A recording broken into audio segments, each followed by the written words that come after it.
오늘 본문의 말씀을 통해서 하나님이 다윗에게 주신 축복이라는 말씀 제목으로 하나님 말씀을 증거하겠습니다. 사무엘 상하의 주인공은 누구일까요? 제목의 이름인 사무엘 선지자가 이 성경의 주인공일까요? 사무엘 상하 본문의 상당한 부분을 차지하고 있는 이 다윗이나 그리고 사울 왕은 사실 이 탄생에 대해서 그가 어떻게 태어났고 유년 시절을 어떻게 자랐는지에 대해서 성경은 자세하게 말하고 있지 않습니다. 하지만 사무엘 선지자는 어떤 과정을 통해서 그가 태어났고 어떻게 성장하였고 하나님이 어떻게 그를 만나 주셨고 말씀해 주셨는가를 상세하게 소상하게 잘 소개하고 있습니다. 그래서 이 사무엘서의 주인공은 이 사무엘 선지자일까요? 그렇지 않습니다. 모든 사람들이 하나같이 말하기를 다윗이라고 말합니다. 다윗이란 인물은 우리 그리스도인들에게 상당한 영향력이 있고 또 상징성이 있으며 신앙생활의 모범이 되는 인물입니다. 또한 구약의 역사와 신약의 역사를 이어주는 다리의 역할을 이 다윗이 하고 있습니다. 그렇다고 한다면 이 사무엘 선지자는 어떤 역할을 할까요? 선지자는 이스라엘 백성들과 하나님 사이의 중보자 그리고 연결자의 역할을 합니다. 이 선지자는 나라의 위기가 오면 나가서 싸우는 이 장군의 역할도 했고 이스라엘 나라의 왕들에게 기름을 부어 세우는 이 킹메이커의 역할도 했습니다. 뿐만 아니라 하나님의 명령을 백성들에게 왕에게 전달하고 하나님의 뜻대로 살아갈 수 있도록 도와주는 예언자, 선지자의 역할도 이 사무엘이 감당했습니다. 결과적으로 사무엘 선지자는 역사의 주인공이기보다는 조력자였고 중보자였다는 것입니다. 하지만 선지자가 주인공이 아니라고 해서 그 비중이 작았을까요? 다윗과 이 사울왕을 비교해 보았을 때 사울왕은 선지자 이 사무엘의 말을 가볍게 여겼습니다. 하나님의 말씀을 무시했어요. 자기의 고집과 생각과 자기 주관대로 살다가 결국 하나님께 버림받았죠. 하지만 다윗 왕은 이 선지자의 말을 경청하고 선지자와 함께 좋은 팀워크를 이루어서 훌륭한 왕이 될 수가 있었죠. 그렇다고 한다면 지금 이 시대의 주인공은 누구일까요? 저일까요? 아니면 여러분일까요? 저는 여러분의 중보자고 조력자의 역할을 하기 위해서 하나님이 이 제단 위에 세워졌다고 생각을 해요. 그렇다면 이 시대의 주인공은 바로 여러분들인 줄로 믿습니다. 하나님의 말씀대로 살고 하나님과 동행하면서 하나님의 영광을 받아 살아가는 여러분 모두가 다 이 시대의 주인공들인 줄로 믿습니다. 한번 이렇게 고백해 보기를 바랍니다. 내가 주인공이다. 나는 주인공이다. 다 같이 한번 해봅니다. 시작. 내가 주인공이다. 나는 주인공이다. 아멘. 좀 더 자신 있게 봤으면 좋겠어요. 큰 소리로 내가 주인공이다. 나는 주인공이다. 다 같이 시작. 내가 주인공이다. 나는 주인공이다. 할렐루야. 여러분이 지금 이 시대 하나님의 세계와 하나님의 그 섭리 가운데 살아가는 모든 사람들 가운데에 주인공들인 줄로 믿으시기를 주의 이름으로 간절히 축원합니다. 그러기 위해서는 저와 여러분의 팀워크가 참 중요합니다. 중보자와 전달자인 저는 늘 하나님의 제단 앞에 엎드려 기도하고 하나님의 말씀을 묵상하는 가운데에 하나님이 지금 이 시대에 저와 여러분들에게 주시는 그 말씀을 경청하고 그 말씀을 이 제단에서 가감없이 전달하고 증거하는 사명을 감당해야 되고 여러분들은 그 말씀을 사모해야 됩니다. 하나님의 뜻이 무엇인가를 우리는 늘 사모하고 기대하고 또 기다리면서 그 말씀을 경청하고 다윗 왕처럼 그 말씀대로 살아갈 때 여러분들이 이 시대의 주인공이 되실 수가 있게 될 줄로 믿습니다. 다시 한번 부탁드립니다. 여러분들은 이 시대의 주인공들이시고 여러분 모두가 다 그 주인공 될 수 있기를 주 이름으로 축원합니다. 자, 그러면 이 사무엘 상하의 주인공이었던 다윗이라는 인물에 대해서 지난 시간까지 이야기를 잠깐 다시 한번 되짚어 보겠습니다. 그는 막내 아들이었죠. 이새의 막내 그리고 말제 마치 찌끄러기와 같은 그런 하찮은 존재였지만 그는 늘 하나님과 함께하는 사람이었어요. 다윗이 하나님과 함께함으로 하나님께서는 이새의 가정 안에서 이스라엘의 두 번째 왕으로 기름 부어 세워주신 줄로 믿습니다. 다윗은 그 들에서 양을 칠 때에도 그가 어느 곳에 있든지 늘 하나님을 찬양하고 하나님을 경배하고 하나님께 영광을 돌려드렸더니 하나님께서 그를 왕 앞에 세워 왕이 고통당할 때 수금을 켜고 왕을 기쁘게 하는 그 일을 감당하게 하셨습니다. 또한 다윗은 늘 성실하고 또 정직한 사람이었죠. 그래서 전쟁에 나가서 싸우고 있는 형들에게 아버지가 먹을 양식을 갖다 주라는 그 아버지의 말씀을 순종하는 마음으로 가지고 전장터에 나갔다가 전쟁의 영웅이 되고 이제 많은 사람들 앞에 설 수 있는 기회를 얻게 되었습니다. 지난 시간 우리가 함께 공부했던 이 다윗과 골리앗의 싸움에 대해서 우리의 생각이 바뀌어져야 됩니다. 그동안 우리는 불거나가는 상황을 가능케 하는 그 기적의 역사로만 기억했지만 우리가 이 말씀을 깊이 묵상해 보면 다윗은 그 누구보다도 뛰어난 용사였음을 우리는 잘 알게 되었어요. 다윗은 자신을 잘 알았습니다. 이 당시에 이 골리앗이 정해놓은 싸움은 보병과 보병과의 싸움이었죠. 힘 있는 장수가 1대1로 싸워서 근접전을 벌이고 그 근접전에 승리하는 사람이 그 싸움을 이기는 것이고 승리한 사람의 나라가 그 전쟁에서 이기는 싸움이라는 그 전쟁의 룰을 그들이 정해놓았죠. 하지만 다윗은 자기는 근접전보다 원거리에서 돌을 던져서 상대방을 여러분 맞히고 제압하는 투척병에 강했다는 사실을, 이 원거리 전에서 강하다는 사실을 누구보다도 잘 알았죠. 나에게 오라, 나에게 오라고만 외치고 있었던 이 골리앗 앞에 다윗은 그가 정해놓은 1대1의 이 근거리 전쟁이 아니라 자신이 잘 할 수 있는 원거리전을 선택하였고 자신이 던진 이 물맷돌로 골리앗을 죽이고 이길 수가 있었습니다. 그리고 다윗은 골리앗에 대해서 너무나 잘 알고 있었어요. 골리앗은 거인이었지만 여러분들 그의 어떤 형상과 모습을 보게 되어지면 말단 비대증 환자였어요. 말단 비대증 환자가 앓고 있는 흔한 질병이었던 이 골리앗의 이 복식증으로 인하여서 시신경에 눌리고 시야가 좁아져서 사물이 하나로 보이는 것이 아니라 여러 개로 보인다는 사실을 다윗은 알았어요. 그래서 가까이 가서 이 골리앗에게 자신의 모습을 보여주기보다는 자신을 분간할 수 있는 원거리에서 돌을 던짐으로 골리앗을 이길 수 있었습니다. 뿐만 아니라 다윗은 내 힘으로는 절대 저 거인 골리앗을 이길 수 없음을 잘 알았기에 만군의 여호와의 이름을 의지하고 하나님과 함께 나가 싸웠을 때에 그 전쟁에 승리할 수가 있었던 줄로 믿습니다. 다윗을 죽인 골리앗을 죽인 다윗은 거침없이 골리앗의 목을 베었고 이를 지켜보던 이스라엘 군대는 사기가 충천해서 곧 총공격을 감행하게 되었습니다. 블레셋 군대는 붕괴되기 시작했고 그들의 대표도시인 가드와 에글론까지 이제 무너지게 되었습니다. 이 일이 일어난 시기는 지금으로부터 약 3,000년 이전의 이야기입니다. 제가 지금 이런 이야기를 들으면 여러분들은 별로 감이 오지를 않을 거예요. 한번 그런 상상해 보시길 바라요. 지금 다윗의 나이는 아직 20살이 되기 전입니다. 10대 후반입니다. 지금으로 본다면 이번에 대입 시험을 보았던 고3 학생들 그 정도 나이가 되지 않았을까요?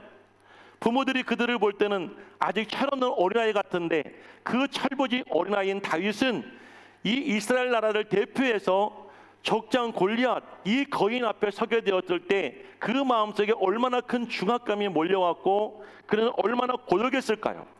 하지만 다윗은 그 모든 중압감과 고독을 이기고 자신이 잘할 수 있는 방법으로 하나님을 의지함으로 그 전쟁에 나와 싸워서 이김으로 인하여서 고독감과 절망을 이겨서 승리한 줄로 믿습니다. 우리의 인생도 그렇습니다. 세상을 살다 보면 우리도 다윗과 같이 고독과 절망이 우리에게 찾아올 때가 있어요. 다윗 혼자 싸우듯이 그 싸움은 세상 다른 사람들이 도와줄 수 없고 오직 여러분 혼자만 그 싸움의 자리에 나아가야 할 때가 있습니다. 그런데 그 자리에서 우리가 피하거나 도망하지 않고 우리가 잘할 수 있는 방법으로 게임 최연자가 되어서 여호와 하나님을 의지하고 나와 싸워서 이길 수만 있다고 한다면 여러분들의 그 힘과 여러분들의 능력과 그 믿음은 그 전과 후에 비교할 수 없을 만큼 크게 성장할 수가 있게 될 줄로 믿습니다. 다윗의 승리에 여러분 그 저변에는 그는 늘 하나님과 함께하는 믿음의 사람이었다는 사실을 우리는 결코 잊어서는 안 됩니다. 다윗은 하나님과 함께하는 사람이었고, 오늘 이 본문의 18장 말씀에 다윗이 하나님과 함께했다는 말씀은 없지만 다윗은 모든 일에 지혜롭게 행함으로 여러분들 전쟁에서도 이기고 모든 싸움에서 승리했다고 성경은 계속 반복적으로 증거하고 있습니다. 지혜롭게 행했다는 이야기는 그는 늘 하나님과 함께했고 하나님께서 그에게 지혜와 능력을 주셔서 승리할 수가 있었던 것이죠. 다윗과 같이 여러분 인생의 모든 혼자 감당해야 될 고독함과 절망감과 그 두려움 속에서 믿음으로 이기시고 하나님께 여러분에게 주신 그 재능과 탤런트를 가지고 승리의 삶을 살아갈 수 있는 우리 모두가 될 수 있기를 주의 이름으로 간절히 축복합니다. 오늘 이 본문의 말씀을 보게 되어지면 하나님께서 다윗에게 주신 축복이 나오고 있습니다. 그럼 하나님께서 어떤 축복을 주셨는가? 우리 세 가지 함께 은혜를 나눕니다. 첫 번째, 하나님은 다윗에게 돕는 자들과의 만남의 복을 주셨습니다. 우리 한번 읽어볼까요? 시작. 돕는 자들과의 만남의 축복. 우리가 이 땅에 수많은 복들 가운데에 하나님께서 다윗에게 제일 먼저 주신 축복은 어떤 축복이냐면, 자신의 위기 가운데 죽을 수도 있고 자기가 여러분 여러 가지 고통 속에서 그 위기를 만나는 상황 속에서 목숨을 걸고 자신을 도와줄 수 있었던 믿음의 친구를 만난 것이 그에게 가장 첫 번째 축복이었습니다. 여러분 오늘 이 본문의 말씀 1절에 보게 되어지면 다윗과 요나단이 만나서 그 두 사람이 서로 여러분을 사랑하는 마음으로 하나가 되는 이야기가 나옵니다. 요나단은 사울의 세 아들 중에 맏아들이었습니다. 또 실력과 인품이 뛰어나서 아버지 사울보다도 훨씬 나은 인물이라는 칭찬을 받았던 사람입니다. 게다가 요나단은 다윗보다 나이가 적어도 15살에서 20살을 많은 사람이었어요. 세상적인 기준과 그 가치관으로 볼 때 다윗과 이 요나단은 절대로 친구가 될 수가 없는 그런 사이였죠. 그런데 전혀 어울리지 않을 것 같은 두 사람의 첫 만남을 성경은 이렇게 말하고 있는데요. 우리 본문 1절 말씀을 다 같이 함께 읽어보겠습니다. 본문 1절입니다. 시작.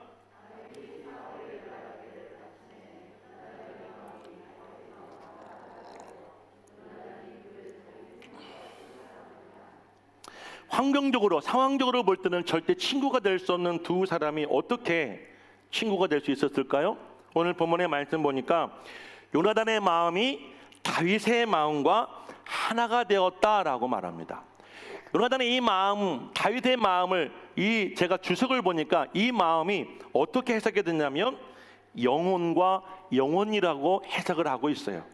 그러니까 이것은 이 요나단의 마음 속에 자기 주관적이고 그리고 자기 어떤 세계 속에서의 자기 생각보다는 요나단 안에 들어와서 역사하시는 성령께서 다윗을 보자마자 다윗 안에 있는 그 성령의 이 동일한 역사 가운데 똑같은 마음 속에 반응이 일어나게 된 거예요. 지금 요나단은 다윗에게 심각한 어쩌면 위기감을 느낄 수가 있습니다. 사울왕이 이제 임기가 거의 끝나가고 있고 요나단은 유력한 사울왕을 대신할 수 있는 2대 이스라엘 왕으로 점점 자리매김하고 있을 때 뜬금없이 다윗이 등장하게 된 거예요. 그럼 요나단은 어떻게든지 다윗을 물리치고 몰아내고 자기가 그 자리를 사수해야 되는데 이게 웬일이에요? 요나단은 다윗을 보자마자 마음과 마음이 하나가 되어 다윗을 사랑하게 되었다는 거예요. 이것은 인간적으로는 도저히 해석할 수 없고 이해할 수 없지만 우리가 신앙적으로 보게 되면 충분히 가능할 수 있는 이야기예요.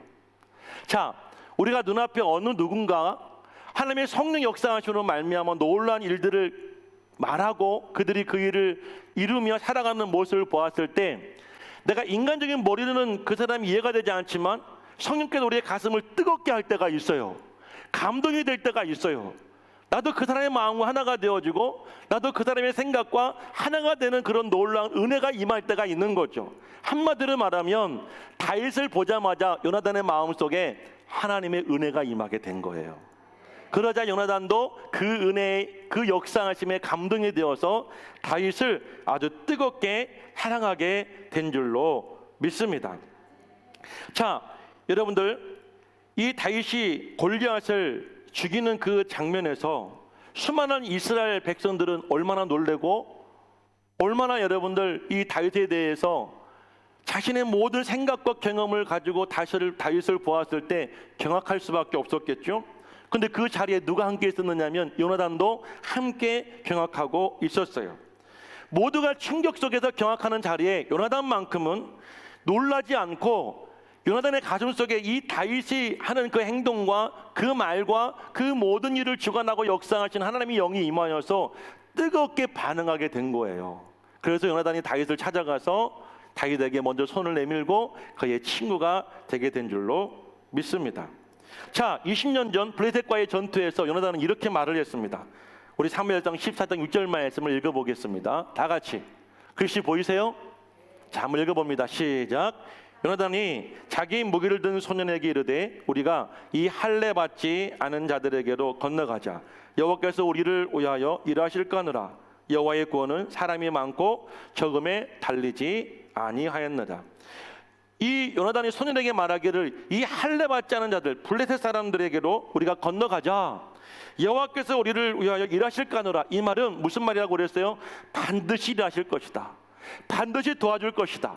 반드시 싸워줄 것이다라는 그런 확실한 믿음이 있었어요. 그러면서 요나단이 뭐라고 말합니까? 여호와의 구원은 사람이 많고 적음에 달리지 않았도다. 할렐루야. 자, 20년이 지났습니다. 다윗은 어쩌면 그때 태어나지도 않았어요. 요나단이 블레셋과 싸워서 이기는 그때에 다윗은 어쩌면 세상에 있지도 않았을 때였어요. 근데 20년이 지나고 나서 다윗은 뭐라고 말했는지 한번 들어볼까요?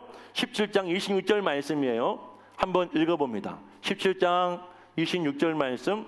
자, 말씀 보여주세요. 읽어봅니다. 시작. 다윗이 곁에 서 있는 사람에게 말하여 이르되 이 블레셋 사람을 죽여 이스라엘의 치욕을 제거하는 사람에게는 어떤 대우를 하겠느냐? 이 할례 받지 않은 블레셋 사람이 누구이기에 살아계시는 하나님의 군대를 모욕하겠느냐? 자, 20년 전에 여러분이 이 요나단은 할례 받지 않은 자들에게로 건너가자라고 말했죠. 그런데 다윗은 뭐라고 말합니까? 이 할례 받지 않은 블레셋 사람이 누구이기에 살아계신 하나님의 군대를 모욕하느냐? 자, 그리고 이어서 17장 47절 말씀도 읽어봅니다. 47절이에요. 다 같이 시작. 또 우리의 구원하심이 칼과 창에 있지 아니함을 이 무리에게 알게 하리라. 전쟁은 여호와께 속한 것인즉 그가 너희를 우리 손에 넘기시리라. 할렐루야. 요나단이 이 싸움의 성공과 이 싸움의 패배는 뭐에 달려 있어요? 사람이 많고 적음에 달려 있지 않다라고 말을 했죠. 다윗은 뭐라고 말합니까? 우리의 구원하심은 칼과 창에 있지 아니함을 이 무리에게 알게 하리라. 전쟁은 여호와께 속한 것인즉 그가 너희를 우리 손에 넘기시리라. 약간의 어떤 표현의 차이는 있는 것 같지만 그 문장이 담고 있는 의미는 제가 볼 때에는 요나단의 말과 이 다윗의 말이 너무나 비슷함을 알 수가 있습니다.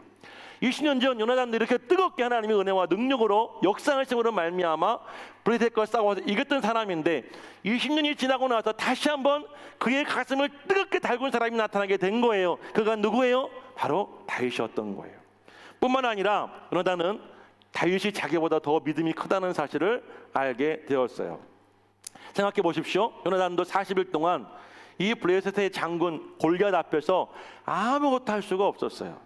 사람들이 무서워 덜덜 떨 때 자기도 옆에서 떨고 있었고, 심지어 떨던 사람들이 도망할 때 자기도 도망하게 되었어요. 무서워서 감히 골리앗 앞에 설 수가 없었어요. 그런데 그 젊은 소년 청년 이 다윗이 골리앗 앞에 뛰어가서 자신 있게 물맷돌을 돌리고 골리앗을 이기고 죽이는 장면을 보았을 때 이 요나단은 뭘 생각했을까요? 이 사람은 나보다 큰 사람이다. 나보다 더 믿음이 큰 사람이다. 그래서 여러분 골리앗은 마음이 뜨거워지게 되어지고 다윗을 사랑할 수가 있게 되었던 줄로 믿습니다. 적대 관계가 아닙니다. 경쟁 관계가 아니라 신앙적인 관점에서 보았을 때 요나단에게 다윗은 친구였고 뜨겁게 사랑하는 여러분들 동역자였다는 사실이에요.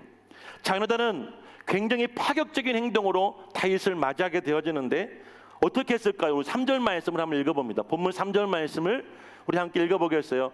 이 요나단이 얼마나 뜨겁게 이 다윗을 사랑하였는가. 다 같이 읽어봅니다. 시작.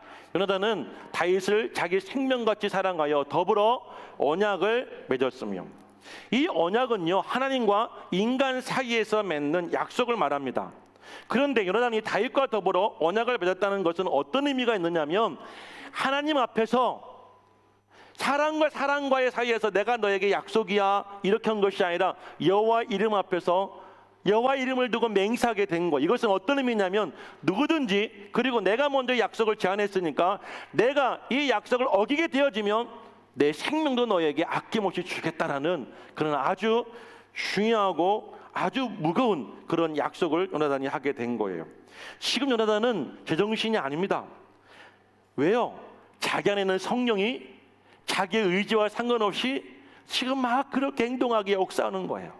다윗도 하나님의 영에 감동되어서 여러분 골리앗 앞에 서게 되어지고 담대하게 이 물맷돌을 던졌던 것처럼, 지금 이 요나단도 하나님의 성령에 그가 사로잡혀서 성령이 역사하신 대로 요나단도 지금 말을 하고 행동을 하고 있어요. 그 행동에서 멈추지 않는데요. 우리 4절도 한번 읽어봅니다.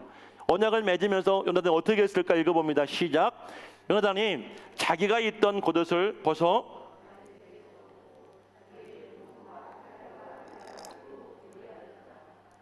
왕자의 겉옷과 갑옷은 신분을 의미합니다.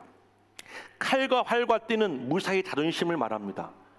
자, 이 말은 무슨 말이? 그 모든 것을 벗어서 다윗에게 주었다라는 것은 결국 뭐냐면 항복이라는 거예요. 내가 너에게 충성 맹세하겠다. 나는 너의 신하가 되고 싶다라는 그런 놀랍고 파격적인 행동을 지금 요나단이 보여주고 있는 것입니다. 오늘 본문에 보면 요나단은 다윗을 자기 생명처럼 사랑했다는 말을 2번이나 강조하고 있습니다. 실제 요나단은 다윗이 자기 아버지에게 죽을 그 위기 속에서 목숨을 걸고 여러 번 다윗을 도와주게 됩니다. 이 모든 것이 가능했던 것은 무엇 때문이에요? 요나단은 성령에 감동된 사람이었기 때문이에요. 그 이전에 다윗은 역시 어떤 사람이었어요? 하나님과 함께하는 사람, 하나님도 역시 다윗과 함께했는 줄로 믿습니다. 자, 그래서 우리 한 가지 기억해야 될 것은 무엇이에요? 우리가 이 땅을 살아갈 때 우리의 힘으로 또 우리가 가진 재능과 능력으로만 살 것이 아니라 하나님께 감동되어지고 또 우리도 하나님께 순종하고 하나님과 우리와의 영적 관계가 쌍방으로 유지가 되어진다면 이런 놀라운 축복을 하나님께서는 요나단과 다윗에게만 주실 것이 아니라 저와 여러분들에게도 반드시 분명히 주실 줄로 믿습니다. 우리가 아무리 대단한 사람이라 할지라도 이 세상을 혼자서는 살 수가 없습니다. 다윗과 같은 위대한 하나님의 사람에게도 요나단과 같은 믿음의 동역자가 반드시 필요하고요. 그리고 반대로 세상 부러울 것 없었던 이 요나단도 다윗과 같이 하나님과 동행하고 또 위기의 상황 속에서 하나님의 영에 충만하여 그 위기를 기회로 만들고 거침없이 디딤돌로 삼아서 올라갈 수 있는 그런 영적 동역자가 반드시 필요한 줄로 믿습니다. 그런데 얼마나 많은 사람들이요, 자기 자신만 보며 살다가 이렇게 훌륭한 사람과의 그런 좋은 관계, 우리가 이 땅에 살아가면서 이 동역자가 필요함에도 불구하고 나 혼자만 살아가는 사람들이 얼마나 많은지를 모릅니다. 최근에 우리 꿈의 교회를 건축하신 권사님이 지금 우리 은퇴 교육자들이 지내고 있는 안식관에 카페를 건축하고 있습니다. 그런데 며칠 전에 저에게 부탁을 왔어요. 재정도 넉넉하지 않고 또 이 건축도 기한이 말미가 다가오고 있는데 좀 와서 도와달라는 부탁을 했어요. 그래서 제가 내가 정말 사랑하고 친하기에 내 부탁을 들을 것이라고 생각했던 몇몇 후배 목사님들에게 연락을 드렸어요. 우리 그날 가서 같이 좀 도와주자고요. 그런데 제가 3분에게 연락을 드렸는데 3분 중에 2분은 아침 일찍 와서 함께 일을 했어요. 그런데 한 분은 끝까지 오질 않는 거예요. 저는 일하다가 제 겉옷을 벗고 일했는데 겉옷 속에 제 핸드폰이 있었는데 아마 그분이 저에게 연락을 했었던 것 같아요. 사정을 들어보니까 사모님 차에 축이 떨어져, 자동차 이 바퀴 축이 떨어져서 공업사에 맡기게 되었고 또 어머니가 부탁한 일을 하게 되었는데 어쩔 수 없이 올 수 없는 상황이었던 것 같아요. 그래서 저는 연락을 받지 못했고 또 저는 하루 종일 일하면서 그 목사님을 기다렸어요. 결국 그분이 오지 않았어요. 일주일 동안 저희 계속 연락을 주면 제가 일부러 연락을 받지 않았어요. 그리고 며칠 전에 제가 그분과 통화를 하면서 이런 말을 했습니다. 이런저런 일이 생겨서 도저히 올 수 없는 상황이었다고 한다면 전화를 하기보다는 그 현장과 그 목사님과의 이 집과의 거리는 차로 한 10분, 15분 거리밖에 되지 않아요. 내가 단체 카톡을 해서 이 목사님들에게 부탁한 것도 아니고 개인적으로 정말 도와달라고 내가 요청했는데 그 요청을 도와줄 수 없는 상황이라고 한다면 그래도 와서 한번 얼굴을 비추고 내가 이런 상황 때문에 할 수 없을 것 같습니다 하고 말하고 갔다고 한다면 요만큼 더 서운하지 않았을 것이라는 거죠. 그런데 나는 믿고 기다리고 있었는데 온다고도 했는데 오지 않는 그 상황 속에서 얼마나 실망하고 절망했겠냐. 목사님 이제까지 살면서 수많은 사람들의 도움을 요청하고 그 사람들의 도움을 받으면서 지금의 이 상황에 이르지 않았는가? 나도 역시 그렇고 그렇다고 우리도 어느 날 기회가 되어서 누군가를 도와야 될 상황이 된다면 기꺼이 기쁨으로 도와줄 때에 우리의 관계도 더욱더 깊어지고 좋아질 것이다. 그는 나는 목사님께 크게 실망을 했다. 다시는 앞으로 목사님에게 요청하지 않을 것이다. 그리고 또 한 가지, 목사님도 어떠한 어려운 문제가 있다 할지라도 나에게 요청하지 마라. 나는 도와주지 않을 것이다. 냉정히 전화를 끊어버렸어요. 전화가 계속 오는 거예요. 받지 않았죠. 그러면 다시 전화를 받았어요. 목사님 죄송해요. 잘못했어요. 제가 생각이 짧았어요. 아니 괜찮아. 안 부를 거니까. 괜찮아. 나도 안 도와줄 거니까. 우리 그냥 커피 마시고 밥 먹고 놀 때만 전화하고 좋은 친구, 그런 좋은 선후배만 되자. 나는 더 이상 자네에게 기대할 것이 없어. 그랬더니 오겠다는 거예요. 오지 마라. 나 지금 세미나 다녀와가지고 거기서 양성 반응 나왔는데 나 지금 기다리고 있어. 아직 만나지 못했지만 이 목사님은 큰 마음속에 회개하고 깨달은 마음이 있었다고 그래요. 여러분 보십시오. 좋은 사람과의 관계는 우리에게 자주 오는 것이 아니에요. 그 기회는 하나님이 누군가를 보았을 때 우리의 마음속에 뜨거운 감동을 주시고 은혜를 주실 때가 있어요. 오늘 요나단은 어떤 행동을 했습니까? 하나님 앞에서 맹세를 했죠. 자신은 왕자의 신분임에도 불구하고 어떻게 보면은요 자기에게 불리한 맹세를 하게 된 거예요. 그럼에도 요나단은 거침이 없었죠. 겉옷을 벗고 갑옷을 벗고 칼과 활과 띠를 벗어서 다윗에게 다 주었죠. 항복하고 난 너의 종이 되겠다는 맹세를 함으로 말미암아 다윗과 요나단은 좋은 친구 관계가 된 거예요. 우정 관계가 된 거예요. 여러분 우리들 이 땅에 살면서 이런 좋은 친구 있기를 주의 이름으로 간절히 축복합니다.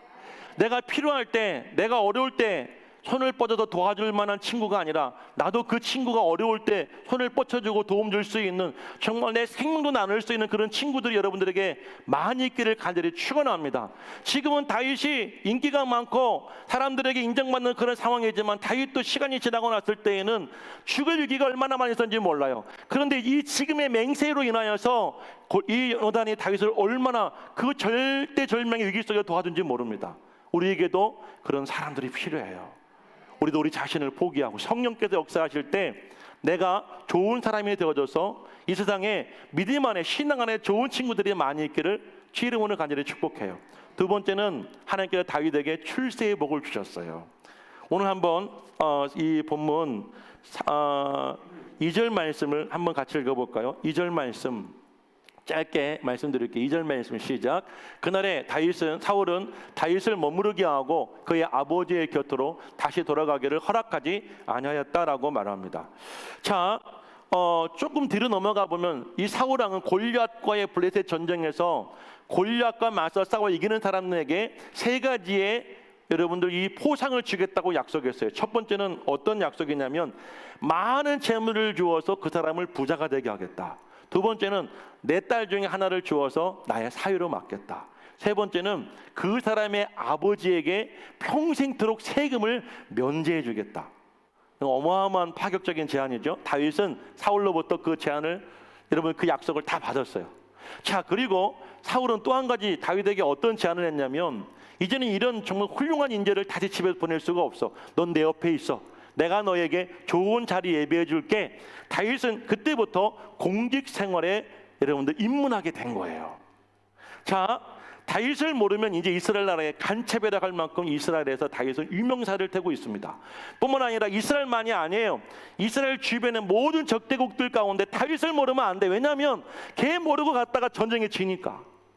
다윗을 모르면 내가 힘을 믿고 내가 가지고 있는 어떤 이 재력을 믿고 세상적인 것을 믿고 괜히 다윗 앞에 섰다가는요, 백전백패니까 그 사람들은 다윗에 대해서 철저하게 분석하고 다윗을 철저하게 알게 되었던 거예요. 다윗은 엄청난 유명세를 탔고, 그리고 부와 명예와 권세와 모든 것을 단 한 번에 하나님께서 주신 줄로 믿습니다. 왜요? 다윗은 하나님과 함께했기 때문에. 다윗은 하나님께서 그 지혜와 능력으로 충만했기 때문에 하나님께서 그에게 조금도 아낌없이 이 세상에 출세란 말이 무슨 말이냐면 세상에 얼굴을 드러냅니다. 세상에 알려지다는 거예요. 하나님께서는 이 다윗을 세상 사람들 가운데 알려지게 하신 줄로 믿습니다. 여러분, 출세하기 원하죠? 성공하기 원하시죠? 아니라고 말할 사람이 없어요. 어떻게든지 우리 마음속에 이만큼이라도 성공에 대한 욕심이 있고 꿈이 있어요. 출세하고 싶은 마음이 있는 사람들도 있습니다. 요즘 선거철을 보게 되니까 TV 가운데에 여러분 각 정당의 이 대표들이 지방에 유세하고 다니면 이 그 카메라 앵글 속에 어떤 사람들이 저는 눈에 들어오냐면 어떻게 해서든지 그 많은 사람들 속에서 삐집고 나와서 그 후보와 악수하고 후보 곁에서 얼굴 한번 비춰볼까, 이런 사람들이 제 눈에는 많이 보여요. 그런 방법은 출세 못합니다. 확실한 출세의 방법은 어떤 방법이에요? 다윗처럼 하나님과 함께 하십시오. 하나님이 여러분을 도우시고 하나님이 여러분을 붙잡아 주신다고 한다면 여러분은 분명히 다윗처럼 이 세상 속에서 얼굴을 드러내밀 수 있는 기회가 주실 줄로 믿습니다. 마지막 세 번째요. 하나님이 다윗에게 어떤 축복을 주셨는가? 고난의 축복을 주셨습니다. 고난의 축복. 순식간에 찾아온 이 유명세가 다윗에게는 기회이기도 했지만 이제는 곧 위기로 다가오게 됩니다. 다윗은 현재 유명세가 얼마나 장차 무섭고 그리고 험난한 상황으로 이어질지 아직 몰랐어요. 이제 다윗은 장군으로서 자기의 주어진 임무에 최선을 다했습니다. 우리 5절 말씀을 함께 읽어봅니다. 5절이에요. 시작. 다윗은 사울이 보내는 곳마다 가서 지혜롭게 행하며 사울이 그의 군대의 장으로 삼았더니 온 백성이 합당히 여겼고 사울의 신하들도 합당히 여겼더라. 다윗이 보낸 곳은 주변 국가들 간의 전쟁터를 말합니다. 블레셋 말고도 당시에는 주변 국가들이 수많은 나라들이 크고 작은 전쟁을 이 이스라엘과 늘 끊임없이 치르고 있었습니다. 다윗은 보내지는 곳마다 싸워서 이겼고 국민적 영웅이 되게 됩니다. 그런데 여기서 우리가 한번 주의 깊게 볼 말씀이 있어요. 자, 어떤 말씀이냐면 이 말씀이에요. 다윗은 사울이 보내는 곳마다 가서 어떻게 행했다고 그래요? 지혜롭게 행했어요. 어떻게 행했어요? 지혜롭게. 이 지혜롭게라는 말은 히브리 말로 샤칼이란 말이에요. 샤칼이란 말은 어떤 뜻이냐면요, 현명하게 처신하다는 뜻입니다. 여러분, 이 현명은 어디서부터 왔을까요? 다윗이 현명함은 바로 하늘에서 하나님께로부터 온 줄로 믿습니다. 오늘 여러분 18장 말씀 1절부터 마지막 30절까지 말씀을 보게 되어지면 다윗이 지혜롭게 행했다는 말이 무려 4번이나 등장합니다. 그러니까 다윗은 어떤 상황이든지 어떤 전쟁이든지 자기가 어떤 상황에 처했더니 늘 다윗은 다른 사람들보다도 지혜로웠어요. 이 말은 무슨 말이에요? 항상 하나님이 곁에 계셨고 하나님께서 다윗에게 지혜를 주셔서 그 모든 위기와 그 모든 어려움을 현명하게 대처하고 다윗에게 기회로 삼았다는 그런 이야기인 줄로 믿습니다. 그래서 다윗을 이제 사울왕이 어떻게 삼았어요? 군대의 장으로 삼았어요. 파격적인 인사를 한 거예요. 이 군대의 장으로 삼았다는 말은 무슨 말이냐면 지금까지 다윗은 장군이었어요. 그런데 여러분, 그런데 이 장군 다윗을 무엇으로 삼았냐면 장관으로 삼은 거예요. 지금으로 말하면 육군 참모총장인 거예요. 20대의 약권의 나이에 다윗은 전군을 통솔하는 장관이 되었어요. 그런데 오늘 말씀해 보니까 백성들과 이 사울의 신하들은 어떻게 여겼어요? 모두가 다 합당하게 여겼다. 여러분들 기뻐했다, 만족했다, 그리고 이 사울의 결정이 훌륭했다고 그들은 판단을 하고 말을 했다는 거예요. 다윗은 이제 조금씩 이름만 알린 것이 아니라 그의 실력과 그의 능력과 모든 것을 사람들에게 인정받기를 시작하게 된 거예요. 그런데 이게 화가 될 줄은 다윗도 몰랐습니다. 다윗은 그저 보내는 것보다 열심히 싸웠고 목숨같이 싸워서 승리했을 뿐인데 이제 그것이 자기에게 화로 돌아오게 됩니다. 그리고 이제 운명적인 사건이 벌어지게 돼요. 우리 6절 7절 말씀을 한번 읽어봐요. 6절 7절이면 다 같이 한 목소리로 시작.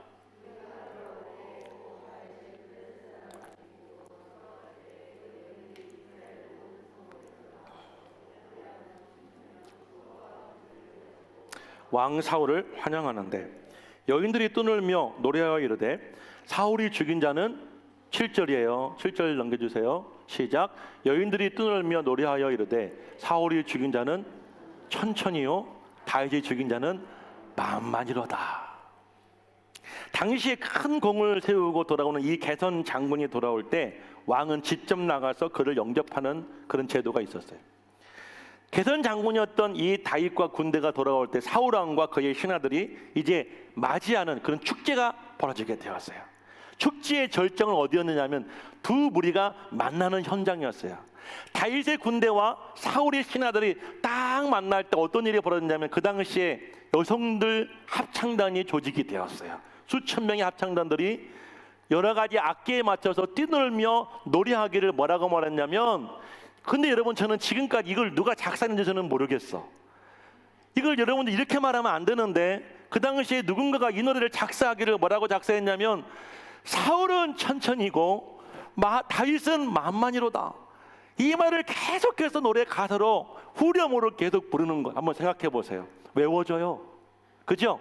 단순한 가사를 노래하다 보면 그 가사말이 외워지는 것처럼 사울은 천천히요 다윗은 만만이로다. 모든 사람들은 기뻐서 인정하고 동의하고 합당히 여겨서 막 박수치면서 사울은 천천히고 다윗은 만만이라고 부를 때 누구 한 사람만 그 말을 듣고 화가 났을까요? 자, 이어서 8절 말씀을 읽어봐요. 8절 다 같이 8절 시작. 사울이 그 말에 불쾌하여 심히 노하여 이르기를 다윗에게는 만만을 돌리고 내게는 천천만 돌리니 그가 더 얻을 것이 나라 말고 무엇이냐. 자, 지금 그 말에 불쾌하여 심히 여러분 노하여 이 말을 해석하면 어떤 뜻이냐면요, 가슴 속에서 치밀어 오르는 분노가 막 고파란 거예요. 사울이 가슴 속에서 분노가 치밀어 오르고 얼굴은 빨개지고 지금 그 말 속에는 막 어떤 감정을 감당할 수 없을 만큼 지금 화가 난 상태예요. 그래서 뭐라고 말하냐면 이렇게 말하는 거예요. 다윗에게는 만만을 돌리고 나에게는 천천을 돌리니 이제 다윗에게 남은 것이 무엇이에요? 이 나라 말고 무엇이냐. 다시 말하면 곧 내 자리를 빼앗겠도다. 저놈이 곧 내 왕좌를 빼앗을 놈이야 라고 생각하고 말을 하면서 사울이 화를 막 내고 있는 거예요. 다윗은 무슨 죄밖에 없어요? 싸운 죄밖에 없죠. 시키는 거 순종하고 복종하는 죄밖에 없죠. 그거 어떻게 해요? 다윗이 용사인 걸, 다윗의 리더십이 좋은 걸, 그래서 다윗이 나갈 때마다 이긴 걸, 승리한 걸, 한 번도 패배하지 않은 걸, 사람들이 그걸 보고 감동을 받아서 사울왕은 천천히고 다윗은 만만이라는 거 다윗이 만들었어요? 그 노래를 다윗이 지었냐고요. 근데 그때부터 사울은 다윗을 증오하고 미워하기 시작했어요. 다윗에게 고난이 시작됩니다. 어느 날 사울이 악신이 사울을 막 괴롭혀요. 다윗의 수금을 막 찬양을 하는데 예전에는 다윗의 수금을 켜면 사울의 마음이 안정이 되는데 그날은 안정이 안 되고 더 분노가 막 사울을 괴롭히는 거예요. 눈을 뜨고 보니까 저 앞에 사울의 창이 있어요. 그 창을 두고 두 번이나 다윗을 죽이려고 했어요. 뿐만 아닙니다. 사울이 그의 딸 미가를 주겠다고 약속을 해요.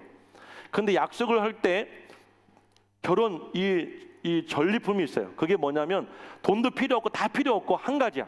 지금 네가 블레셋 땅에 가서 블레셋 군사의 표피를 100개를 배워라 그래요. 다윗은 좋게 여기고 자기의 신하들을 데리고 나가서 100개가 아니라 200개를 배워와요. 사울은 다윗을 죽이려고 보낸 자리에 다윗은 그보다 더 큰 공을 세우고 오는 거예요. 사울은 어떻게 다윗을 죽이려고 했고 다윗은 그때마다 오히려 더 큰 공을 막 세우고, 이런 일이 지금 벌어지고 있는 거예요. 자, 결국 사울은 어떻게 되었을까? 오늘 29절 말씀을 읽어보아요. 29절 다 같이 시작.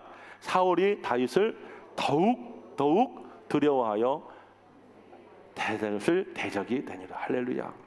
처음에는 다윗을 오늘 9절 말씀 보니까 주목해봤다고 그래요. 저놈이 어떻게 하나 내가 봐야지. 그런데 다윗이 공을 세울 때마다 다윗에 대한 어떤 마음이 생겼어요? 두려운 마음이 생겼어요. 그런데 이제는 심지어 사울의 마음속에 다윗에 대해서 어떤 마음이 생겼냐면 더욱 두려워했다. 저는 이 말씀을 묵상하면서 얼마나 무서웠으면, 다윗이 얼마나 두려웠으면 더욱 두려워했다고 성경은 반복적으로 표현하고 있었을까요? 그만큼 다윗은 용맹함이 이제는 사울이 감당할 수 없는, 사울이 담을 수 없는, 사울이 어떻게 제어할 수 없는, 내가 왕 외에는 어떠한 것으로 다윗을 이길 수 없는 그런 지경까지 이르게 된 줄로 믿습니다. 다윗의 입장에서 이 상황을 어떻게 해석해야 될까? 마지막으로 로마서 말씀을 읽어봐요. 로마서 8장 17절 18절 말씀을 한번 읽어봅니다. 시작.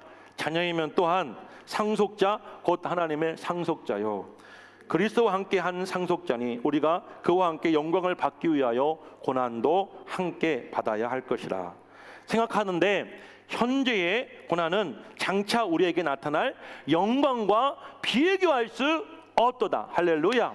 하나님의 자녀이면 우리는 어떤 사람이야? 상속자들이, 하나님 나라의 상속자들이란 말이에요. 그런데 여러분들, 우리는 하나님께서 영광과 함께 무엇도 주십니까? 우리에게 고난도 함께 주신다는 이야기예요. 지금 다윗은 엄청난 복을 받고 엄청난 인기를 누리고 엄청나게 여러분들 승리하면서 인생 일대의 가장 어떤 최고의 황금기를 누리고 있을 때 함께 뭐가 찾아와요? 고난이 찾아와. 우리는 어떻게 생각합니까? 나 열심히 기도하고 열심히 신앙생활하고 내가 한 것이라고 한 건 교회 나와서 예배드리고 목사가 일 시키면 봉사하고 기도하라면 기도하고 예배드리면 예배드리는 죄밖에 없는데 왜 내 인생에 이렇게 고난이 올까? 왜 내 인생에 이렇게 어려움이 생길까? 그런데 다윗의 입장에, 우리 입장에서 그 상황을 해석하면 이런 거예요. 우리는 다 상속자예요. 하나님 나라의 상속자란 말이에요. 하나님께 우리에게는 뭐 또 주십니까? 은혜도 주시고 축복도 주시고 영광도 주세요. 그건 하나님께서는 그것만 주시는 것이 아니라 장차 우리가 비교했을 만큼 그 축복을 위해서 뭐 또 주시냐면 고난도 함께 주시는. 그런데 다윗이 앞으로 받을 축복에 비하면 지금의 고난은 뭐예요? 비교할 수 없어요. 별거 아니에요. 다윗은 골리앗을 이겨본 사람이에요. 모든 사람들이 막 두려워 떨고 무서워서 막 도망가고 있을 때 다윗은 자기가 제일 자신 있는 물맷돌을 가지고 골리앗을 쓰러뜨리고 이겨봤던 그런 경험 있는 사람이에요. 사울이 자기를 미워하고 죽이려 해도 다윗은 사울을 미워하지 않았어요. 사울을 증오하지 않았어요. 그 이후에 보게 되어지면 사울이 자기 다윗을 죽이려고 그렇게 군사를 이끌고 쫓아다닐 때 다윗은 2번이나 죽일 기회도 있었지만 다윗은 절대 하나님이 기름 부어 세운 이스라엘 나라의 왕을 자기 손으로 죽이지 않았어. 그는 어떤 사람이었기에 오늘 이 말씀의 가장 키포인트예요. 하나님과 동행하였기에, 하나님과 함께하였기에. 사랑하는 여러분, 여러분 인생에 뭐라고 그랬어요? 이 세상에 여러분이 뭐예요? 나는 조력자, 중보자. 여러분들은 뭐예요? 크게 말해봐요. 여러분들은 뭐라고요? 그렇게 자신이 없어요? 주인공이라고 좀 말하면 어때? 크게 한번 말해봐요. 여러분 이 세상에 뭐예요? 주인공들이에요. 다윗은 하나님이 그를 그 시대의 주인공으로 세워주셨죠. 근데 다윗이 내가 주인공 되고 싶었어요? 골리앗과 싸워서 스타가 되고 싶었어요? 그리고 요나단과 친구가 되고 싶었어요? 왕의 딸인 미가가 여러분들 이 정략적인 결혼을 해가지고 출세하고 싶었냐고? 아니요. 다윗에겐 전혀 단 한 번도 그런 마음이 없었어. 근데 다윗이 늘 했던 것이 있었어요. 그게 뭐냐면 하나님과 함께 있고, 하나님이 늘 다윗과 함께 하심으로 그의 지혜로, 그의 지혜대로 모든 어려운 환경을 싸워서 이기고 승리한 줄로 믿습니다. 여러분 한 가지 꼭 기억하십시오. 하나님이 세우신 하나님의 시대의 주인공은 어떤 사람이냐면 하나님과 함께하는 사람, 하나님이 함께 해주는 사람. 하나님이 다윗처럼 여러분과 함께 하신다면 어느 곳을 가든지 어떤 일을 만나든지 여러분들 어떤 위기가 생기고 어떤 고난이 찾아와도 하나님은 여러분을 지켜주실 것이고 여러분 그 속에서도 보석처럼 하나님께서는 귀하게 사용해 주실 줄로 믿습니다. 이 세상 속에 다윗과 같이 보석처럼 빛나고 위대하게 쓰임받을 수 있는 주인공들 다 될 수 있기를 주의 이름으로 간절히 축원합니다.